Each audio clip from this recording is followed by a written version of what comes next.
David. Welcome to Garage Theology, the place where we discuss the Bible whilst fixing furniture or doing other bits and bobs. So we're continuing talking about Mark whilst trying to fix this badly repaired chair that I've broken quite a lot more whilst trying to fix it. See the last 2 weeks worth of videos to see the gradual decline of the chair. So far in Mark we're still in chapter 1. And we're going to look at, I'm just going to chop the inside of the badly repaired joint out. We're going to look this week at Mark 1:35 to 45, which is, hopefully I'll put in a link somewhere close by. It's a passage that looks at Jesus, or tells us the account of Jesus healing or cleansing someone who has what in the Bible is termed as leprosy, which may have been leprosy or may have been any other number of different skin conditions. And the passage comes in the first breather in Mark. So Jesus is, we saw last week he started his ministry in his baptism, and then he goes into the wilderness, and then he's returned and he's called his first disciples, and then he started his teaching ministry, and at the same time he's gathering a crowd. This great crowd of people are coming to see him because he is doing all these miracles, and people are being cured of these deadly and lifelong illnesses. And so you can imagine he's the greatest show in town, and his disciples are, they're on top of the world. They've been asked to follow this great, new, charismatic teacher. This guy is going to change their world. And just before the reading we're looking at today, Peter has just had Jesus to stay with him, and Jesus has healed Simon Peter's mother-in-law, and so he just seems to be on the verge, from Simon Peter's point of view, of this great next step in his journey with Jesus. And then verse 35 starts with Jesus going off into the wilderness. Very early in the morning, while it was still dark, Jesus got up, left the house, and went off to a solitary place where he prayed. And solitary place there is the same language that's used, or the same word in Greek that's used for the wilderness. So we have this picture of Jesus going off into the wilderness to be with his Father, to pray.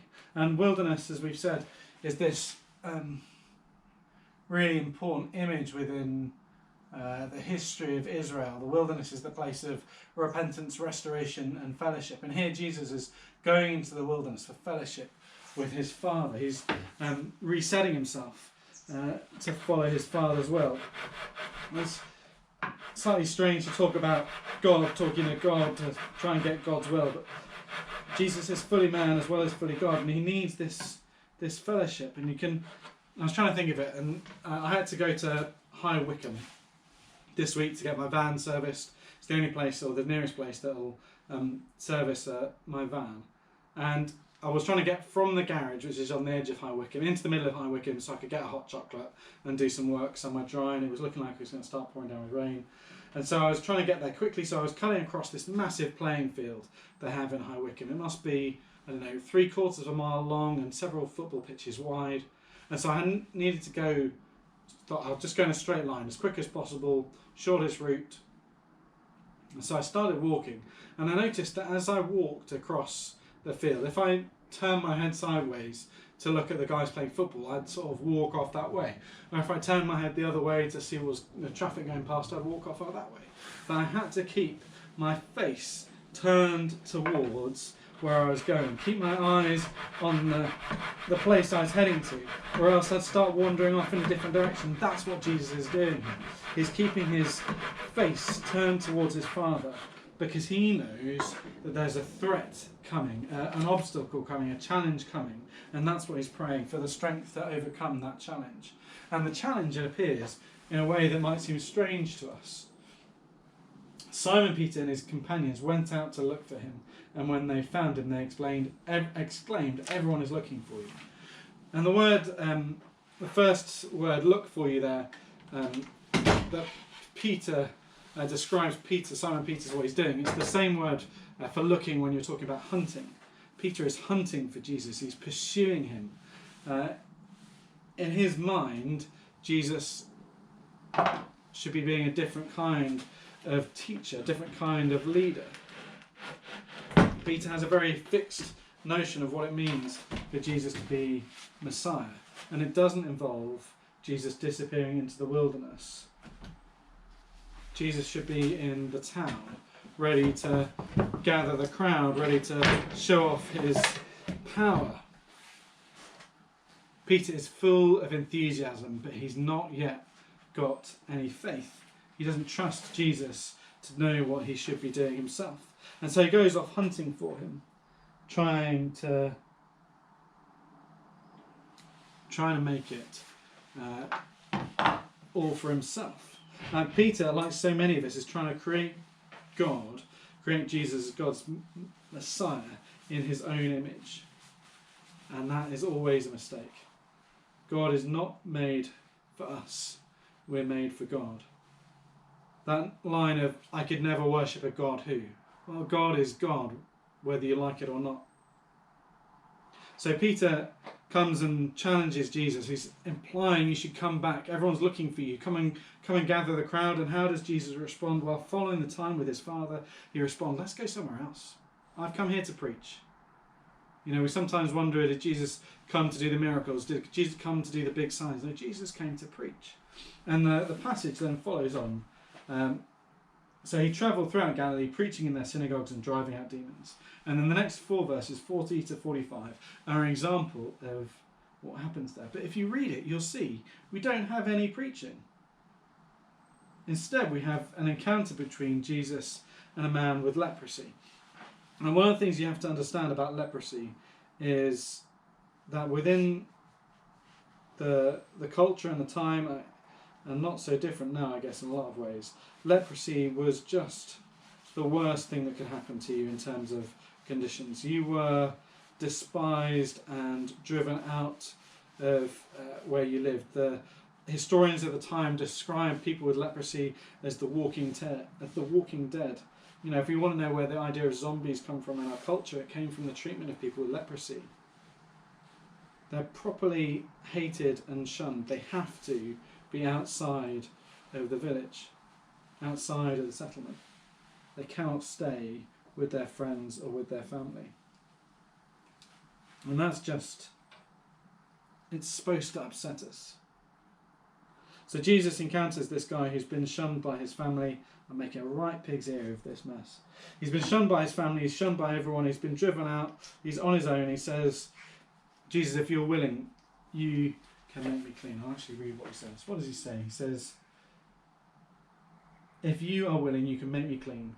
And then how does Jesus respond? Well, you might think, if you've got the old NIV, that Jesus was compassionate. Actually, that's probably a bit of a misunderstanding of the different Greek passages we can use. The most accurate translations now all have indignant or angry. Well, why does Jesus respond with anger when this person with leprosy comes and touches him? Is he upset that someone who's unclean, someone with leprosy, had to walk around shouting, unclean, unclean, whenever they went somewhere? Is Jesus upset with this guy for being unclean in his presence? Doesn't seem very Jesus-y. So no, I think we'll reject that as a notion. It seems more likely that Jesus is using the same language that's used of God in the Old Testament when his people are suffering. And it says that God is indignant, angry at the suffering rather than at those who are suffering. This is not working.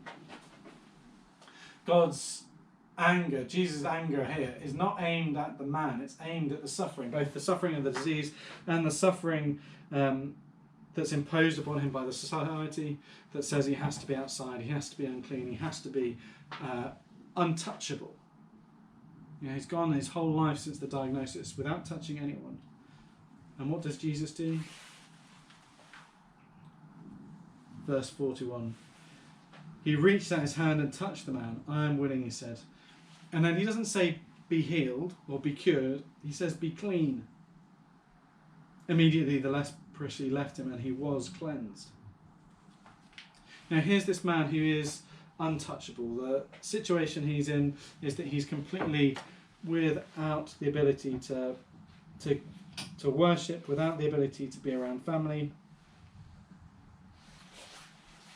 And Jesus says, be clean. And in that moment, Jesus' holiness overcomes the contagion of the disease, overcomes the contagion of being unclean. It's when you touch someone who is unclean, you became unclean just by association, and you had to go through a ritual process of being cleansed. But here, Jesus' holiness overcomes that. Jesus' cleanliness overcomes that. Jesus' purity defeats the evil of the disease and restores the man into community, restores him to full life. And Jesus then does something else that we maybe wouldn't expect of someone trying to draw a following. See that you don't tell anyone.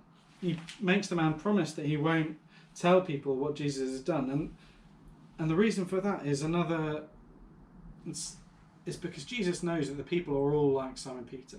That they will all be enthusiastic for the power and the sign, but lacking in faith and trust in him as the suffering servant, as the person who's come to destroy as much as he's coming to build up. And so Jesus asked the man not to say anything, but he can't keep it in. Imagine you've been isolated and ostracized for years, and you turn up at your family and they're like, you're I'm better, and they're like, are you though? Because how? And you say, well, and how long are you going to keep that lasting? You're going to eventually say, well, Jesus healed me. And this guy probably had other friends with leprosy that would have been his community. He's not going to suddenly he's going to go to them and say, look, this man, he cleansed me. He let me go back to my family. He set me free. And so the story of Jesus as someone who can cleanse from leprosy gets out, and it travels around, and soon everyone knows who Jesus is, and he can't travel. And there lies the preaching that we talked about.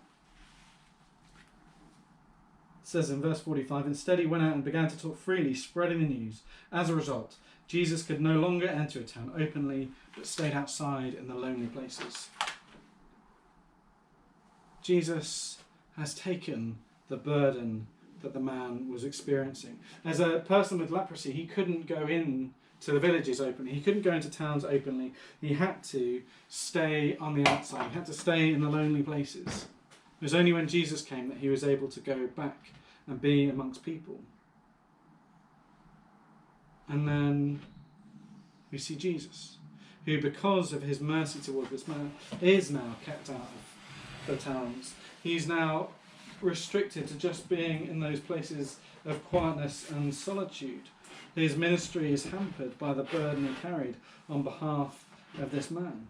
But he did so willingly and freely because that's who Jesus is. That's Jesus' sermon. That's Jesus' preaching. Jesus' preaching, his sermon, is always, I carry the burden. I can cleanse you and carry your burden. I can set you free. We said that someone with leprosy was as good as the walking dead to the people of the time. There is nothing Jesus can't free us from. There's no uncleanliness, no mistake that we can't be cleansed from. This should be all of our preaching, all the time. Jesus cleanses us, sets us free, carries our burden. There's nothing that we can do that will drive him away from us. No evil in us that can't be undone by him. That's the encouragement of this passage. Jesus restores even the most, unworthy in the eyes of those sitting. So that's Mark. I'm going to carry on trying to remove this gubbins with a tiny saw and a lack of competence. See you next time.